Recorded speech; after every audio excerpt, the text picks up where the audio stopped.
ભમરડાથી આપણે બધા જ નાના હતા ને ત્યારે રમેલા છીએ.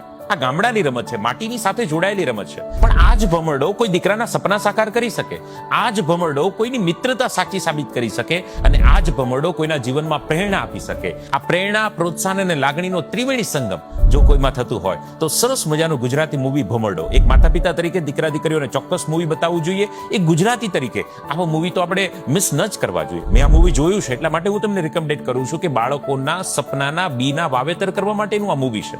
મિત્રતા કોને કહેવાય, પ્રામાણિકતાના પાઠ શીખવતું આ મૂવી છે, અને માતા પિતા તરીકેની આપણી ફરજો કઈ હોય છે એને બેસ્ટ એક્ઝામ્પલની રીતે સમજાવતું આ મૂવી છે. હજુ પણ થિયેટરમાં ચાલી રહ્યું છે. આપણે મૂવી ન જોયું હોય તો વહેલી તકે આ મૂવીને જુઓ, પોતાના પરિવારની સાથે જુઓ, અને જેમણે જોયું છે એ કોમેન્ટ કરીને બતાવો કે આ મૂવી તમને કેવું લાગ્યું છે. ભાઈ, આપણે બીજી ઘણી બધી રીલો શેર કરતા હોઈએ છીએ, પણ આવી વાતોને તમારા પરિવાર, સોસાયટી, સમાજના ગ્રુપમાં શેર કરો, એટલે ગુજરાતી તરીકેનું આપણું મોટું યોગદાન થશે આવા મૂવીને પ્રોત્સાહન આપવું. તમારું શું કહેવું છે આ વાત પર? વિચાર જરૂર કરજો.